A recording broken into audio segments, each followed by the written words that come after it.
December 20th, 1943, 27,000 feet above Bremen, Germany. Second Lieutenant Charlie Brown gripped the control yoke of his B-17 Flying Fortress with hands slick with blood. Not his own blood, at least not all of it. Some belonged to his bombardier, who lay dead in the nose section.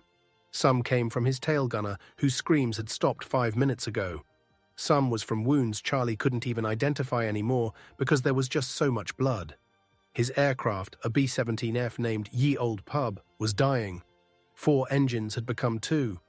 The number 3 engine was completely gone, torn away by German flak, leaving a gaping hole in the wing. Number 4 was on fire, trailing black smoke that obscured his rear visibility. Number 1 was barely running, coughing and sputtering, losing oil pressure.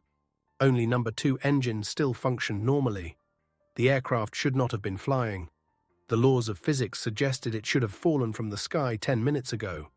But somehow, through some combination of American engineering and desperate willpower, Ye Old Pub remained airborne. Barely. The oxygen system was destroyed, the heating system was gone, the temperature inside the aircraft was minus 40 degrees Fahrenheit. Charlie's hands were going numb despite his gloves. Ice formed on the control surfaces. His breath came in ragged gasps in the thin air at 27,000 feet. Half his crew was dead or dying. The intercom system was destroyed, so he couldn't communicate with survivors. He didn't know who was still alive, who was injured, who had already frozen to death in the shattered fuselage. They were 200 miles inside Nazi Germany, 200 miles from the English Channel, 200 miles from safety. They would never make it. The mathematics was simple and brutal. The aircraft was losing altitude at 300 feet per minute. At this rate, they would hit the ground in 90 minutes. They needed 4 hours to reach England. German anti-aircraft guns were still firing, black clouds of flak bursting around them. Each explosion shook the dying bomber. Shrapnel rattled against the fuselage like deadly hail, and then Charlie saw him. A German fighter, a Messerschmitt Bf 109, sleek, predatory, completely undamaged. The fighter rolled into position off the B-17's right wing, about 200 feet away, close enough that Charlie could see the pilot's face through the canopy. This was it. The end. The German fighter would finish what the flak had started, would put them out of their misery with a quick burst from his 20mm cannons and 7.92mm machine guns.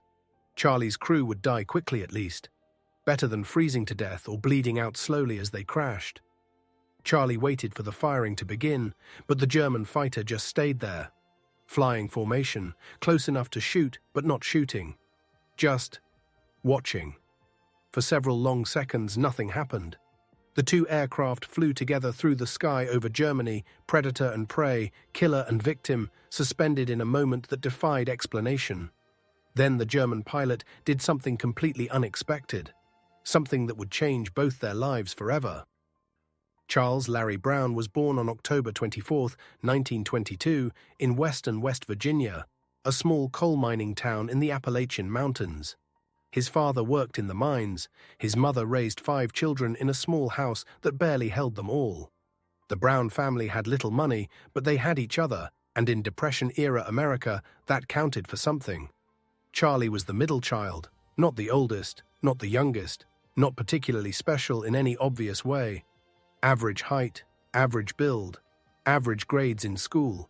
Nothing suggested he would one day find himself at the center of one of World War II's most remarkable stories. But Charlie possessed one quality that would save his life: determination. Once he decided to do something, he finished it. No matter the obstacles, no matter the cost, he didn't quit. When America entered World War II after Pearl Harbor, Charlie was 19 years old, working in a factory, saving money for college. He didn't have to enlist. Factory work was considered essential to the war effort. He had a legitimate deferment. But watching newsreels of American soldiers fighting overseas while he remained safe in West Virginia felt wrong, cowardly. So in January 1942, Charlie walked into an Army recruitment office and volunteered for the Army Air Forces. The recruiter asked him why he wanted to fly. Charlie's answer was simple. He wanted to do his part, wanted to serve, wanted to be useful. The recruiter signed him up. Charlie entered flight training in March 1942. The training was brutal. 10-hour days, complex mathematics, navigation, meteorology, aircraft systems, radio procedures, emergency protocols. Half his class washed out, unable to handle the academic or physical demands. But Charlie pushed through. He wasn't the best pilot in his class. His instructors noted that his landings were rough, his formation flying adequate but not exceptional. But they also noted that Charlie never gave up. When he failed a test, he studied harder. When he struggled with a maneuver, he practiced until he mastered it. He earned his pilot wings in December 1942. The silver wings pinned to his chest represented thousands of hours of training, hundreds of flight hours, countless sacrifices. He was now a second lieutenant in the United States Army Air Forces, qualified to pilot heavy bombers. In March 1943, Charlie was assigned to the 379th Bombardment Group, based in Kimballton, England. His aircraft was a B-17F Flying Fortress. He named it Ye Old Pub, after a tavern he frequented near the base. The name was painted on the nose along with a cartoon drawing of a foaming beer mug. For the next 9 months, Charlie and his crew flew bombing missions over Nazi-occupied Europe. They bombed factories, refineries, railways, military installations. Each mission lasted 8 to 12 hours. Each mission risked everything. The casualty rates for bomber crews were horrific. The average B-17 crew had about a 20% chance of completing their required 25-mission tour without being killed, severely wounded, or shot down and captured. 4 out of 5 crews didn't make it. By December 1943, Charlie had flown 27 missions. He was veteran crew, experienced, skilled. He had learned to manage fear, to function despite exhaustion, to keep flying when every instinct screamed to turn around and go home. But nothing in his training or experience prepared him for December 20th, 1943. Franz Stigler was born on August 21, 1915, in Regensburg, Bavaria, Germany. He grew up in a very different world than Charlie Brown. The Germany of Franz's childhood was defeated, humiliated, economically devastated by the Treaty of Versailles that ended World War I. Franz's father was a World War I veteran who had flown reconnaissance aircraft. He told young Franz stories about flying, about the freedom of the sky, about the honor of being a pilot. These stories captivated Franz. From childhood, he knew he wanted to fly. Unlike Charlie, Franz came from a family with resources. His father managed a business. They were middle class, comfortable by German standards of the 1920s and 1930s. Franz received good education, learned discipline and responsibility, grew up respecting traditional German values of honor, duty, and courage.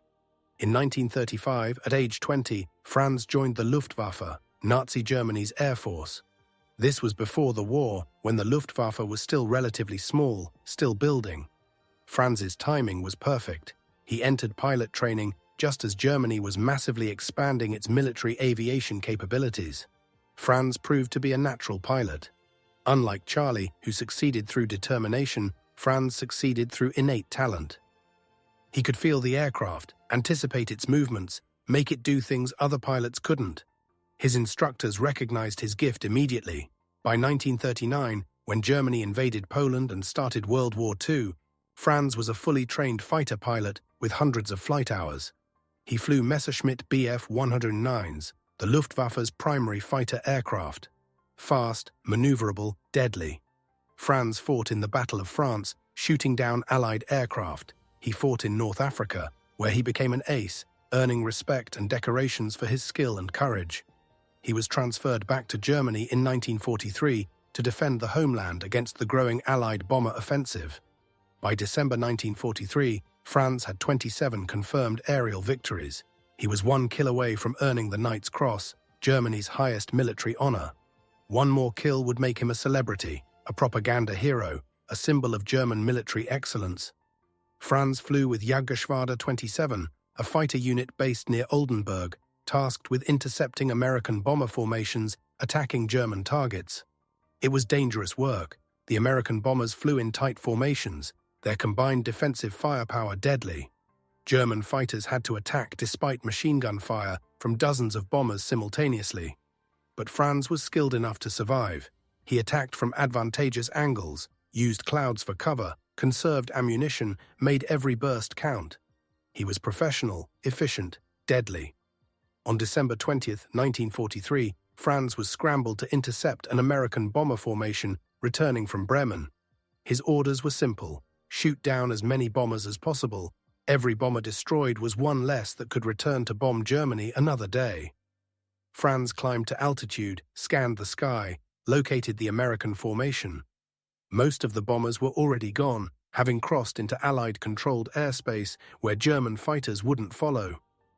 But a few stragglers remained, damaged aircraft struggling to keep up with the formation. Stragglers were easy targets, damaged, slow, separated from the mutual defensive support of the formation. German fighters could attack with minimal risk. Franz spotted one B-17 that was barely flying, engines smoking, pieces missing, obviously crippled. An easy kill, his 28th victory, his ticket to the Knight's Cross.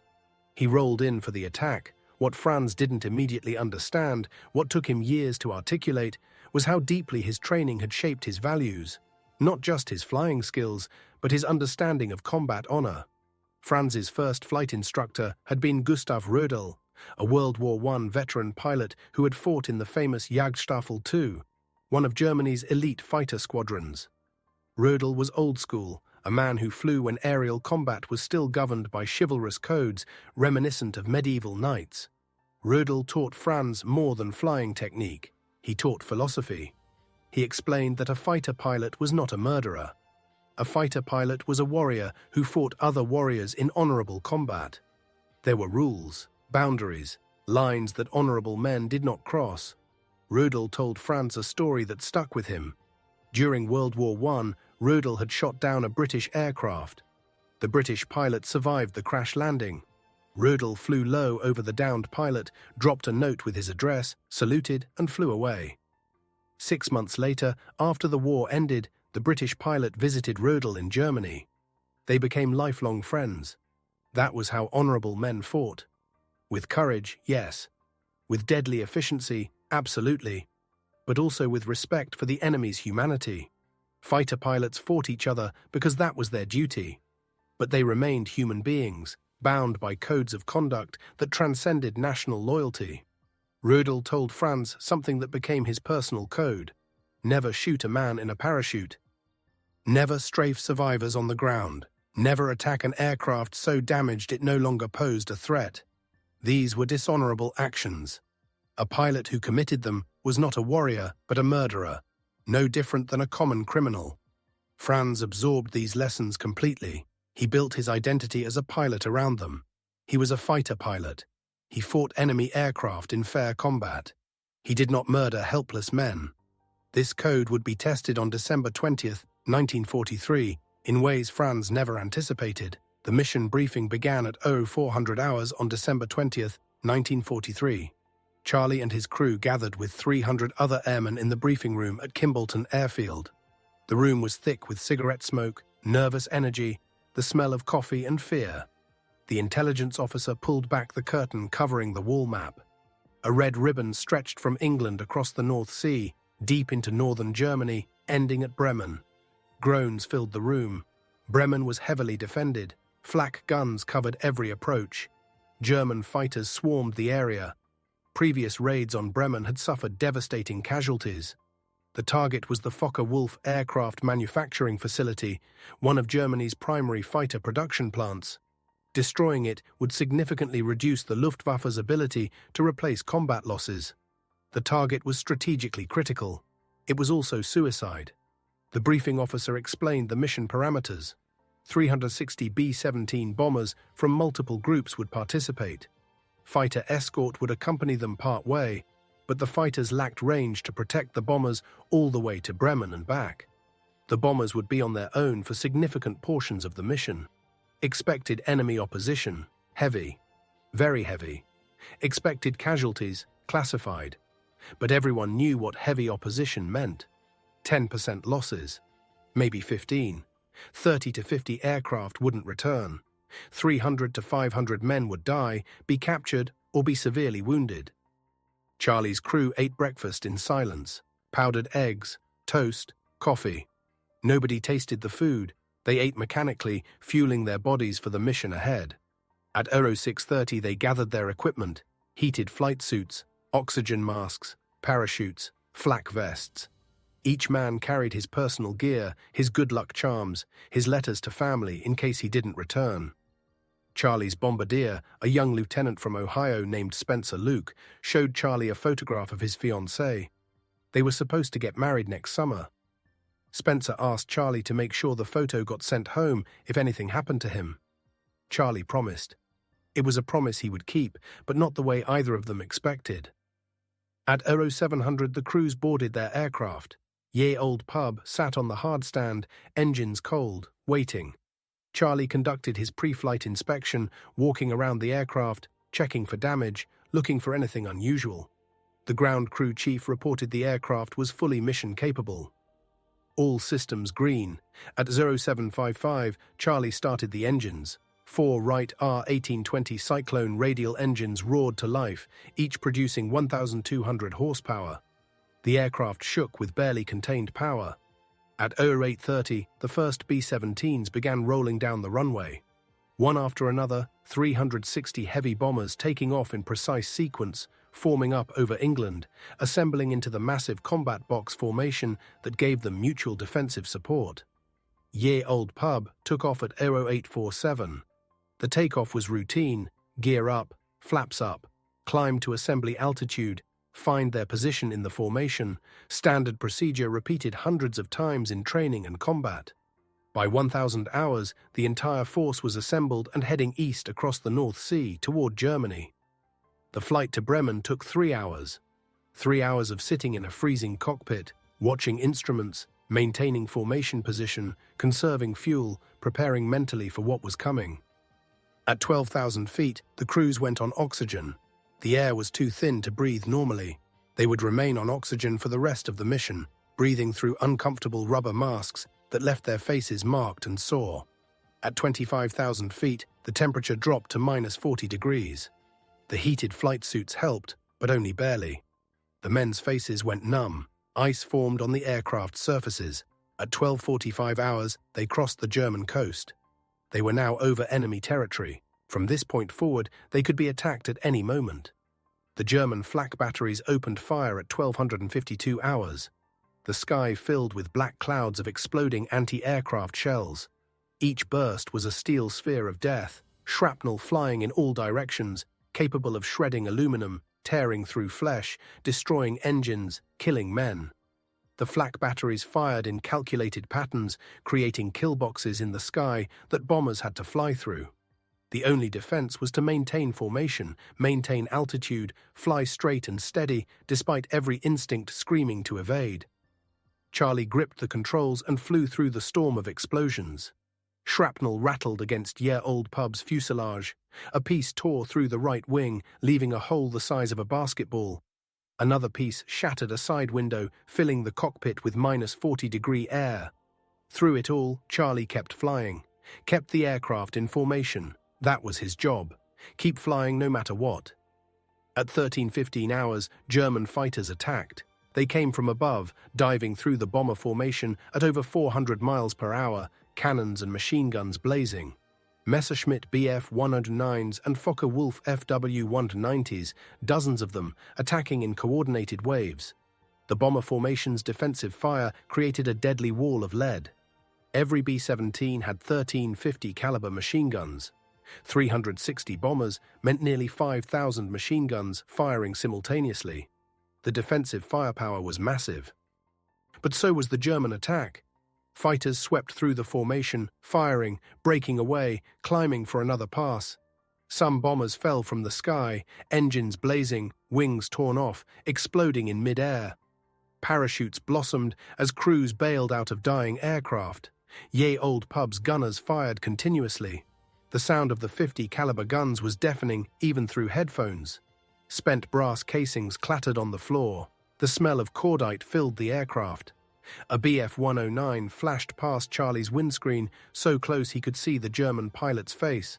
The fighter's cannon shells tore into Ye Old Pub's No. 3 engine. The engine exploded in flames. Charlie hit the fire suppression system. The flames went out, but the engine was destroyed. He feathered the propeller to reduce drag and compensated with the remaining 3 engines. They could still make it. B-17s could fly on 3 engines. They had trained for this. Another fighter attack, more cannon shells, number 4 engine hit, smoking, temperature rising. Charlie shut it down before it caught fire. Now they were on 2 engines. Still possible. Difficult, but possible. Maintain altitude. Stay with the formation. They could make it. At 13:27 hours, they reached the target. The bombardier took control, guiding the aircraft through the bomb run. Bomb bay doors opened. The aircraft flew straight and level, despite the flak. Despite the fighters, despite everything. Bombs away. 2,500-pound bombs dropped toward the Focke-Wulf plant. The aircraft lurched upward, suddenly 9,000 pounds lighter. Charlie immediately turned away from the target, heading for home. That's when everything went completely wrong. As year-older pub turned away from Bremen, separated slightly from the main formation, 6 German fighters spotted the struggling bomber and attacked simultaneously. Cannon shells and machine gun bullets tore through the aircraft like angry hornets. The noise was indescribable, metal shrieking. Glass shattering, men screaming. The plexiglass nose section exploded. Spencer Luke, the bombardier, was killed instantly by a 20-millimeter cannon shell to the chest. The navigator beside him was hit in the leg and stomach, bleeding heavily. The ball turret gunner radioed that he was hit, then his radio went silent. The tail gunner screamed that his guns were jammed, that he was hit, then his radio went silent too. Number 1 engine took multiple hits and began streaming oil. The oil pressure dropped to 0. Charlie shut it down. Now they were flying on 1 engine out of 4. This was impossible. The B-17 was not designed to fly on 1 engine, especially while damaged and at high altitude. Ye-Old Pub fell out of formation, losing altitude rapidly. The other bombers flew on toward England, leaving the crippled aircraft behind. This was standard procedure. The formation couldn't slow down for stragglers. Each aircraft had to save itself. Charlie fought the controls. The aircraft wanted to roll left, pulled by the asymmetric thrust of the single functioning engine. He had to stand on the right rudder pedal with all his strength just to keep the aircraft flying reasonably straight. They were falling. 25,000 feet, 23,000 feet, 20,000 feet, dropping 300 feet per minute. At this rate, they would hit the ground in about an hour. The oxygen system was destroyed. At 18,000 feet, the crew could breathe without oxygen, but barely. Everyone was gasping, dizzy, hypoxic. The heating system was gone. The temperature inside the aircraft was -40 degrees. The men were freezing. The intercom was destroyed. Charlie couldn't communicate with his crew. He didn't know who was alive, who was dead, who was injured. He was completely alone in the cockpit, making decisions with no information. Should he order bailout? Were his crew even capable of bailing out? If they bailed out over Germany, they would be captured, sent to POW camps. That was better than dying, but not by much. German POW camps were harsh, brutal places where many prisoners died from starvation, disease, or deliberate abuse. Charlie decided to try to reach England. It was probably impossible, but he had to try. As long as the aircraft was flying, they had a chance. 15,000 feet, 12,000 feet, still falling. And then Franz Stigler appeared on his wing. Franz spotted the dying B-17 from 5 miles away. Even from that distance, he could tell it was severely damaged. Trailing smoke, flying erratically, obviously crippled. This was exactly what he had been looking for. An easy kill, his 28th victory, his ticket to the Knight's Cross. Franz armed his weapons, 4 machine guns and 2 20mm cannons. More than enough firepower to destroy a B-17, especially one already damaged. One quick burst and it would be over. He closed the distance rapidly. His Bf-109 was much faster than the struggling bomber. Within seconds, he was in attack position, slightly above and behind, lining up his shot. Then he looked carefully at his target, and what he saw stopped him cold. The B-17 was destroyed, not just damaged, destroyed. The entire tail section was shredded, barely attached to the fuselage. The rear turret was gone, just empty space where it used to be. The ball turret underneath was stationary, probably jammed or with a dead gunner inside. The plexiglass nose was shattered, wind howling through. Franz could see inside the aircraft, could see blood covering the interior surfaces, could see crewmen slumped in positions suggesting death or severe injury, could see the pilot in the cockpit struggling with the controls, barely keeping the aircraft flying. This was not a military threat, this was a flying coffin. These men were already dead, they just didn't know it yet. Franz's finger rested on the firing trigger, 1 squeeze, 1 second. It would be over, but Gustav Rödel's voice echoed in his memory. Never attack an aircraft so damaged it no longer poses a threat. That is not honorable combat, that is murder. Franz looked at the dying bomber again, looked at the blood, the dead and dying men, the pilot fighting desperately to save his crew. These were warriors who had fought bravely. They had completed their mission, dropped their bombs, fought back against his comrades. They had done their duty with courage.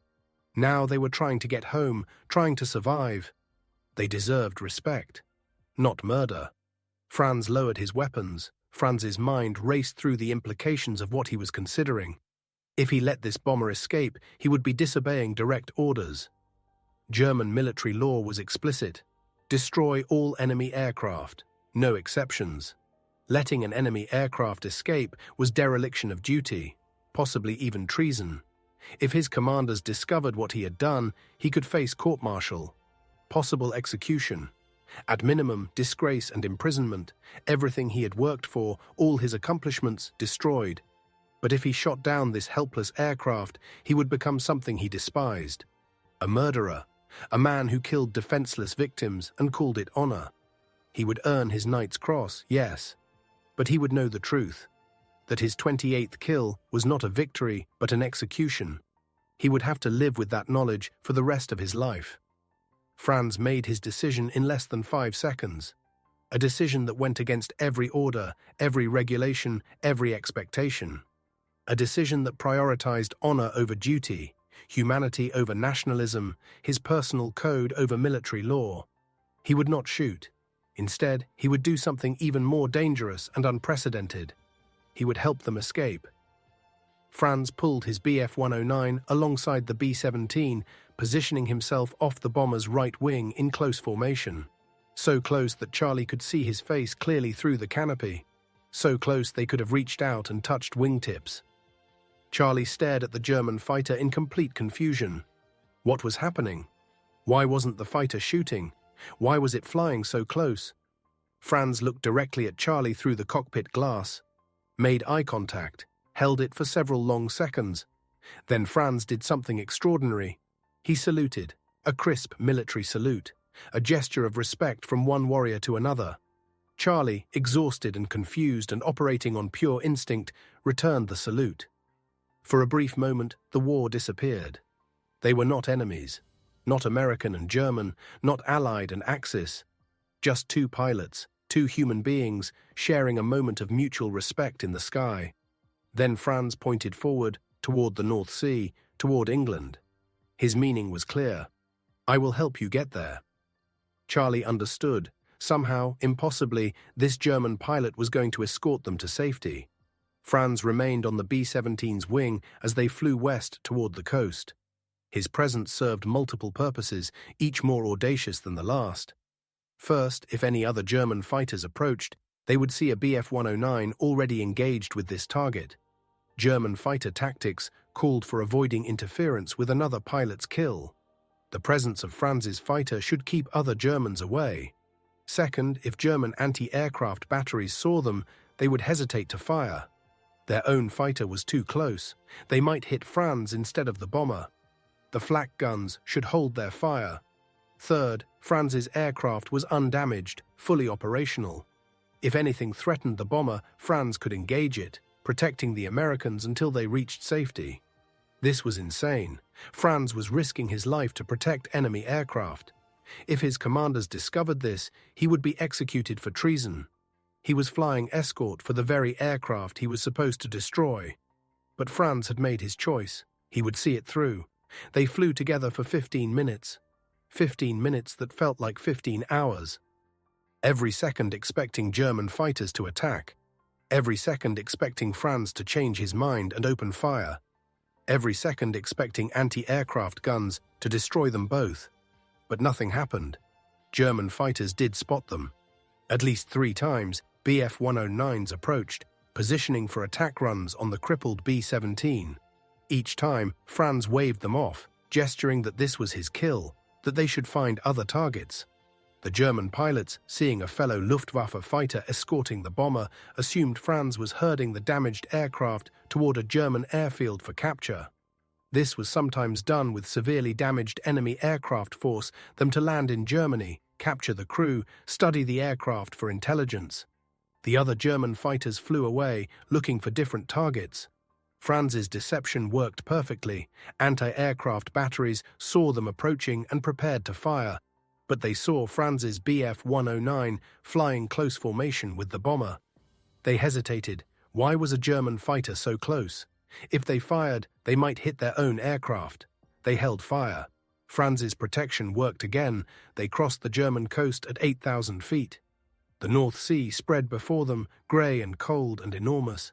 50 miles of open water between them and England.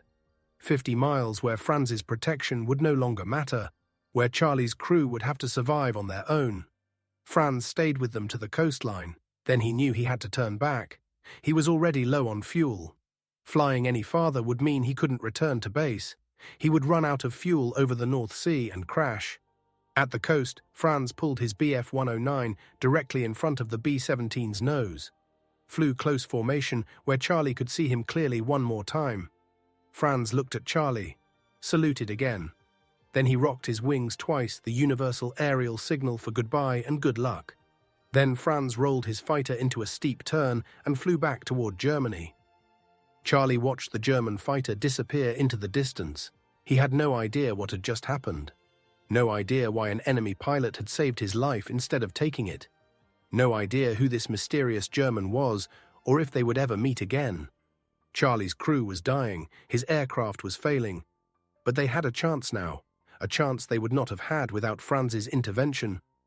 Charlie pointed year-old pub toward England and flew on, using the last reserves of his strength to keep the dying bomber airborne.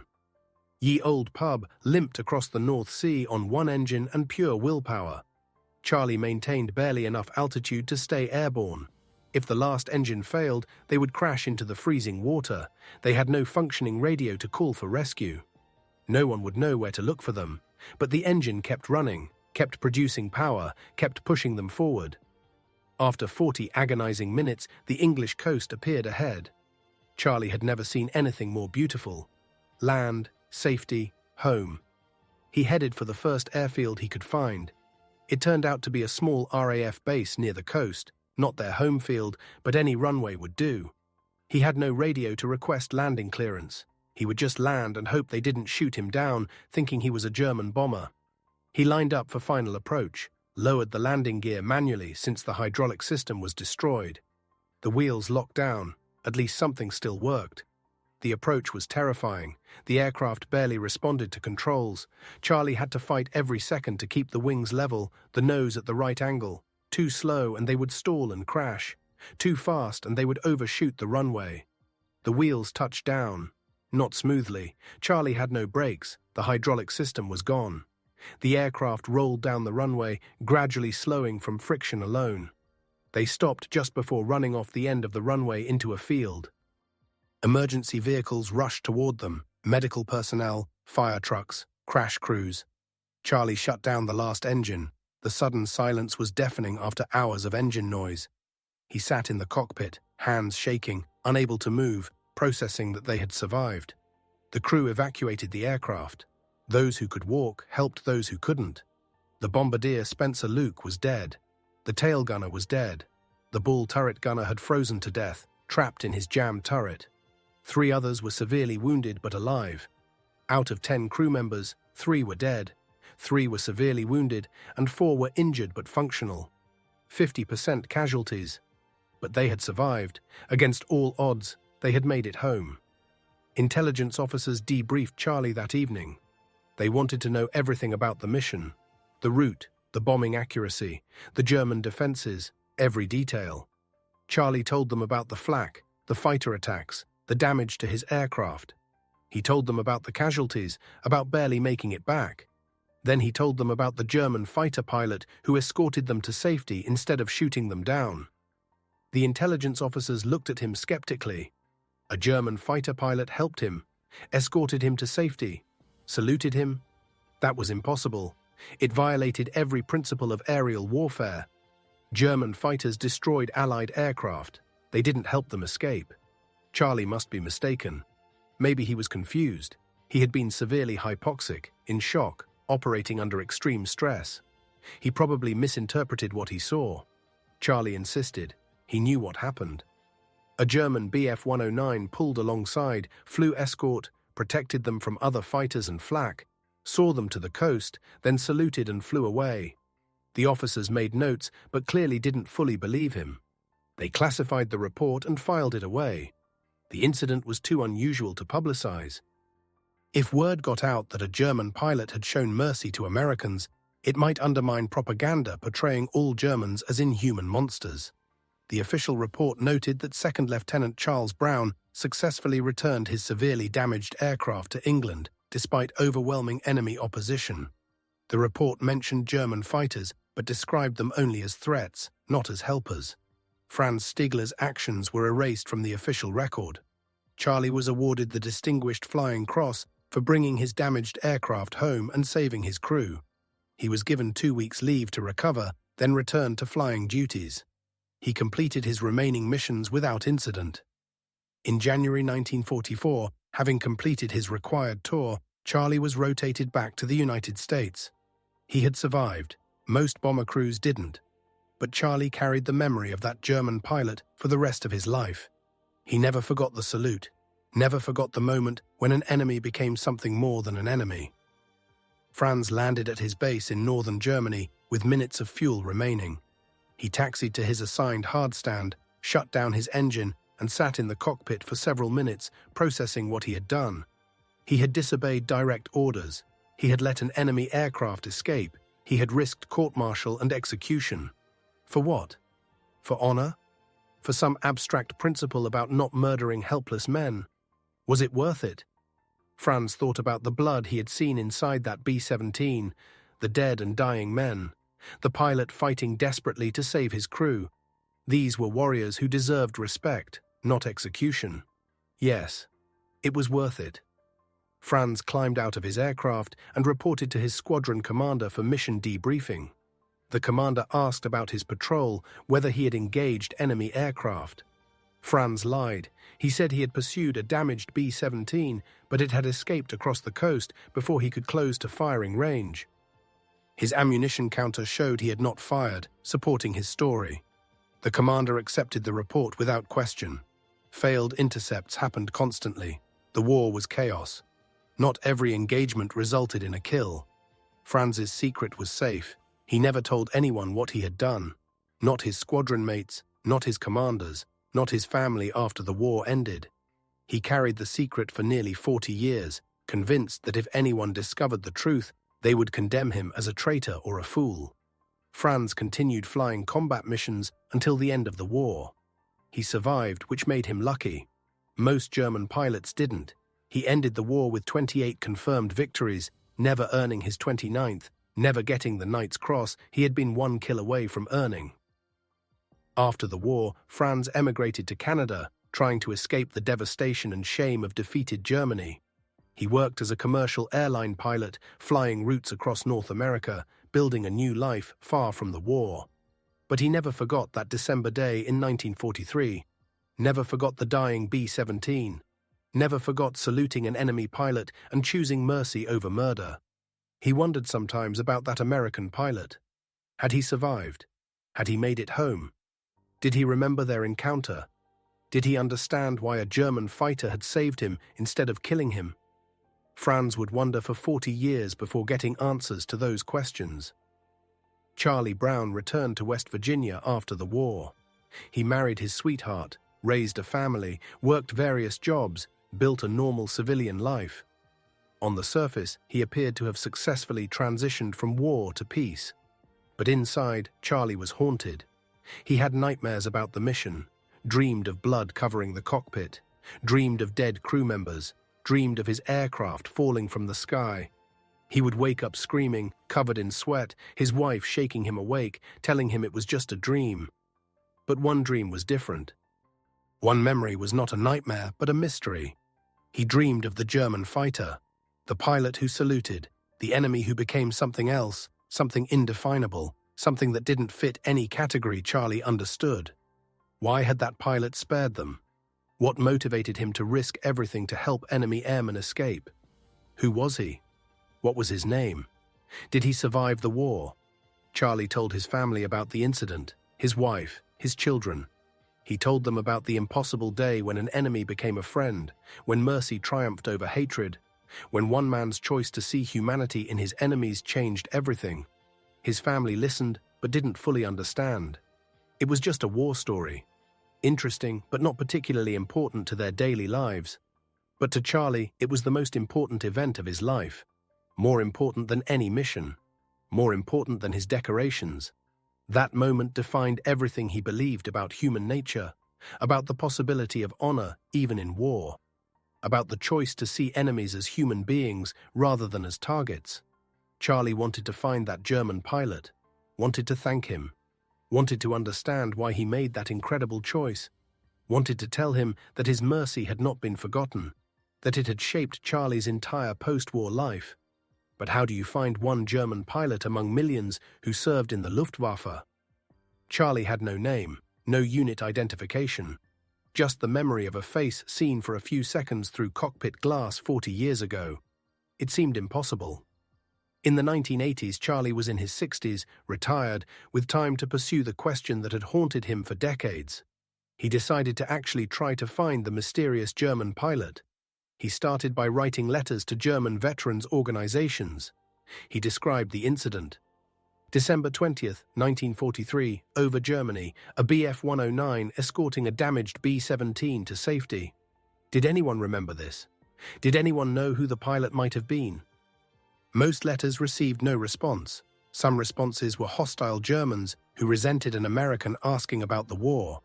Some were sympathetic, but unable to help. No one knew anything about this incident. Charlie wrote to aviation historians, to researchers, to museums, to anyone who might have access to Luftwaffe records. He placed ads in military history magazines.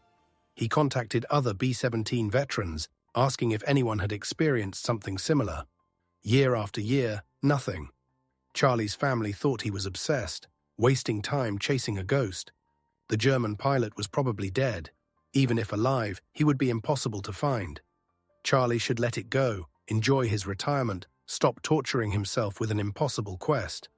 But Charlie couldn't let it go. That German pilot had given him his life, had saved his crew, had demonstrated that even in war's darkest moments, humanity could triumph. Charlie owed him thanks, owed him recognition, owed him acknowledgement that his choice mattered. In 1986, 43 years after the incident, Charlie wrote one more letter to a German Pilots Association newsletter. He described the incident in detail, included the date, location, aircraft types, everything he remembered. The letter was published in the January 1990 edition. Franz Stigler, living in Canada, received that newsletter. He read Charlie's letter with shaking hands. After 46 years, someone was looking for him. Franz sat at his kitchen table, reading and rereading Charlie's letter. Could this actually be the same pilot? The same incident? After 46 years? The details matched. December 20th, 1943. Heavily damaged B-17, escort to the coast. The salute. Everything Charlie described matched Franz's memory perfectly. Franz's hands shook as he reached for his telephone. He had Charlie's phone number from the letter. Should he call? What would he say? Would Charlie even believe him? Franz dialed the number. The phone rang 3 times. Then a voice answered. Franz identified himself, said he was calling about the letter in the veterans' newsletter, said he might be the German pilot Charlie was looking for. There was silence on the other end. Then Charlie's voice, tight with emotion, asked Franz to describe what happened, to prove he was really there. Franz described the incident in perfect detail, the destroyed B-17, the blood inside, the dead crew, the one engine still running, the escort to the coast, the salute. Charlie began crying. After 46 years, he had found his German pilot. They talked for 3 hours that first phone call. Compared memories, filled in gaps. Franz explained why he had spared the bomber his training, his code of honor, his refusal to murder helpless men. Charlie explained the crew's perspective, not understanding what was happening, wondering why the German wasn't shooting. Both men cried multiple times during the conversation. The emotions were overwhelming. Relief, gratitude, connection, understanding. When they finally hung up, both knew their lives had changed fundamentally. The 46-year mystery was solved. The question was answered. The circle was complete. 6 months later, in June 1990, Franz traveled from Canada to Seattle to meet Charlie in person for the first time since December 20, 1943. Charlie waited at the airport, nervous and excited. He was 67 years old. Franz was 74. Both were grandfathers, retired, old men by any measure. But in this moment, they were both young pilots again, connected by a day that defined both their lives. Franz emerged from the jetway. Charlie recognized him instantly, even after 46 years. The face was older, weathered, but the eyes were the same eyes that looked at him through cockpit glass in December 1943. They stood facing each other for a moment, then simultaneously stepped forward and embraced. Both men cried openly in the airport terminal. Other travelers stopped and stared, confused, moved by the raw emotion they were witnessing without understanding its source. Charlie's family was there, his wife, his children, his grandchildren. They all hugged Franz, welcoming him, thanking him for saving Charlie's life, for making their existence possible. Without Franz's mercy, Charlie would have died in 1943. His children would never have been born. His grandchildren would not exist. Franz met the people whose lives existed because he chose mercy over murder 46 years ago. The impact was overwhelming. This was the legacy of his choice, not glory, not medals, but life, family, love, continuation. Franz and Charlie spent a week together. They went to aviation museums, looked at B-17s and BF-109s on display, stood beside the aircraft, remembering. They gave joint interviews to historians, to media, documenting their incredible story. They appeared together at veterans' events, speaking about honor, mercy, humanity in war. But mostly they just talked. Two old men, former enemies, now friends, sharing stories, filling in 46 years of missing history. From 1990 until 2008, Franz and Charlie were inseparable. They visited each other multiple times per year, spent holidays together. Their families became close. They spoke on the phone weekly, sometimes daily. They co-authored a book about their experience titled A Higher Call. The book became an international bestseller, their story touching millions of people around the world. They appeared in documentaries, gave countless interviews, spoke at schools and military academies. Their message was consistent. Even in war, honor matters, mercy matters, seeing the humanity in your enemy matters. One person's choice to act with compassion can change lives in ways impossible to predict. Young people, especially military personnel, were profoundly moved by their story. It provided a counter-narrative to the dehumanization that war requires. It demonstrated that soldiers can be warriors and human beings simultaneously. Franz told audiences that his decision to spare Charlie was the most important thing he did in the war. More important than his 27 victories. More important than any mission. That moment of mercy defined him more than any act of violence. Charlie told audiences that Franz was his brother. Not metaphorically, actually his brother. Their bond transcended nationality, politics, history. They were connected by something deeper than any of those surface distinctions.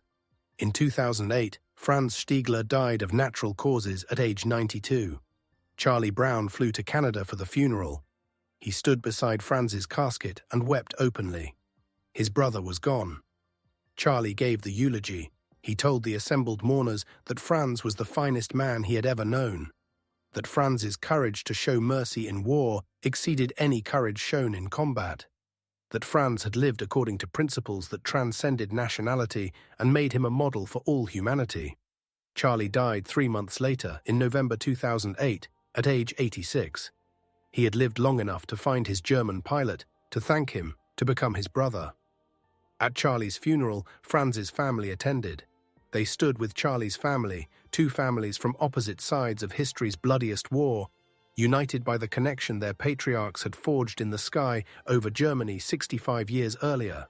Both men are now buried, Franz in Canada and Charlie in the United States. But their story lives on, told in books, documentaries, articles, school lessons. Their story reminds us that even in war's darkest moments, humanity can triumph. That mercy is never weakness, that seeing enemies as human beings rather than as targets can change everything. Franz Stigler and Charlie Brown's story is remarkable not because it was unique, but because it was documented.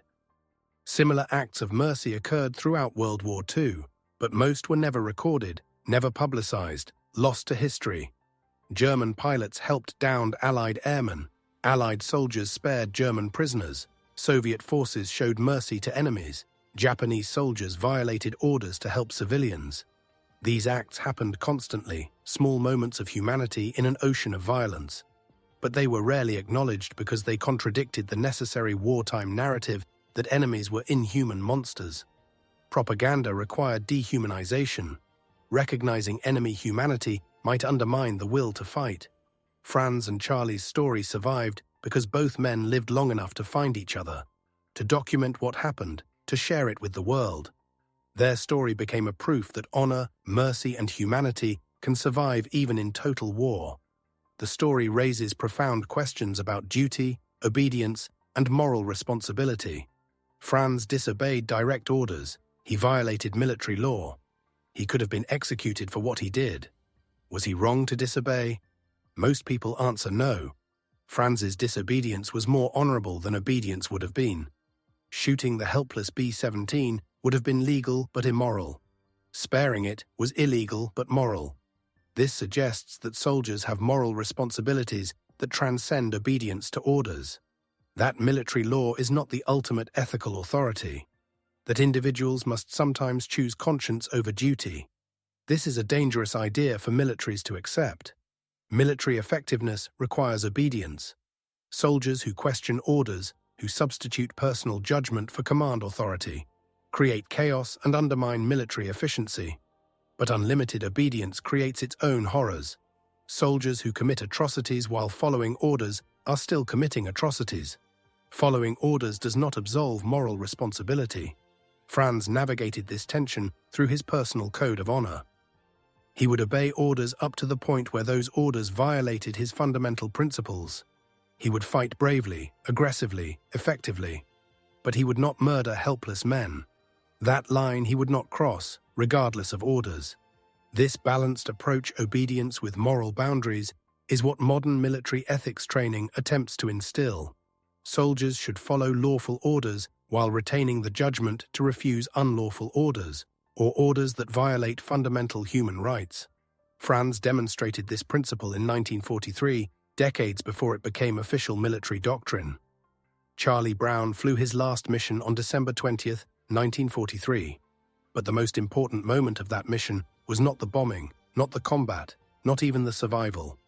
The most important moment was when Franz Stigler looked into the dying bomber, saw the blood and the dead men and the desperate pilot, and chose mercy. That choice rippled forward through time. It gave Charlie his life. It gave Charlie's children and grandchildren their existence. It connected two families across an ocean and across history's deepest divide. It proved that even in war's worst moments, humanity survives. We tell this story not to glorify war, but to remind ourselves what matters in war. Courage matters, duty matters. But honor matters more, mercy matters more, humanity matters more. Franz and Charlie were warriors. They fought bravely. They did their duty. But what made them exceptional was not their fighting. It was their humanity. Their ability to see enemies as human beings.